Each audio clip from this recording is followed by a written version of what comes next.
Aminadong pulisya na hindi madali ang paghuli sa mga nagpaputok ng baril sa pagsalubong sa bagong taon. Gayunman, posible matukoy ang lokasyon ng salarin sa pamamagitan ng pagsusuri sa sugat mula sa tama ng bala. Balita natin ni June Veneracion. Nakikipagsayahan at inuman sa pagsalubong sa 2013 si Larry Polvera. Pero 30 minuto bago magbagong taon na makaramdam siya ng init sa kanyang likuran. Tama na pala ito ng bala. Parang bigla po kumampas sa likod ko yung malaking bato. Tapos nakaharap ko lang po. Tapos yung sabi ng barkada ko, hindi naman daw bato, bala. Bigla ko yung nalawakan dito ko po.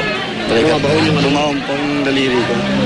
Sa lalim? Sa lalim. Sabi niya, bala raw po, bala. Sa tala ng PNP, 19 lamang ang nireport na kaso ng indiscriminate firing sa buong bansa. Sa mga kasong yan, 18 ang naarestong suspect. Pero sa 40 napaulat na biktima ng ligaw na bala, wala pang suspect na naaresto. Wala ring linaw kung matutukoy pa ang mga salarin na nagpaputok ng baril at kung mapapanagot pa sila sa batas. Medyo magiging challenging yan on the part of our investigators. Pero may paraan. Unang-una, baka may ma-recover na slugs. Pwedeng gamitan natin yan ng ballistics. O kaya, pwede tayong may ma-recover na empty shells. Gaano nga ba kahirap matukoy kung kaninong baril nang galing ang ligaw na bala? Alam nyo ba na sa dami ng mga ligaw na bala na nasuri at nakalap ng crime lab mula pa sa pagsalubong sa 2012, wala pa ni isa ang natutukoy kung sino ang may gawa.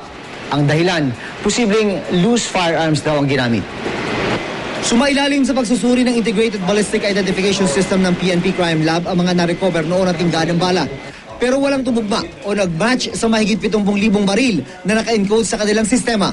Sinasabi natin na stray bullet, doon sa mga na-encode natin, wala silang kapares. Meaning to say, wala sa mga, or ito yung mga loose firearms na wala tayong data na pinangahawakan. Base sa datos ng PNP, nasa 25,065 ang hindi rehistradong baril sa buong bansa. Pahirapan din daw ang pagtukoy ng trajectory o yung direksyon ng bala. Mas mahirap kapag sa ulo ng tao ang tama.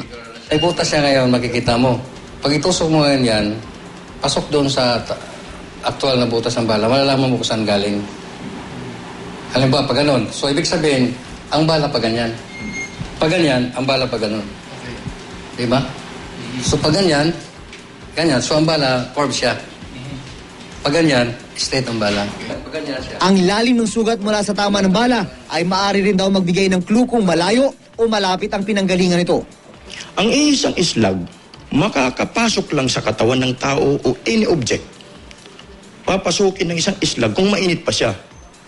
Pero kung malamig na siya, hindi na siya makakapasok sa isang object. So para sa akin, yung mga buminaril na tumama sa isang individual na bumaon, para sa akin, malapit-lapit yun dahil mainit pa ang isang islag.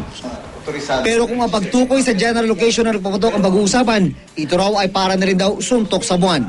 Pagka sabihin mo kung saan ang position, possible position ng tao pwede. Kung saan doon banda. Pero kung sakaling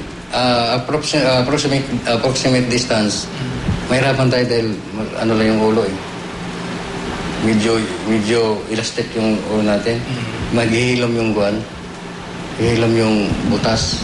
Dahil marami ang limitasyon ng siyensya, umaapila ang PNP sa taong bayan na i-report agad sa kanila kung may nakita o narinig na nagpaputok ng baril sa kanilang lugar. June Veneracion, GMA News.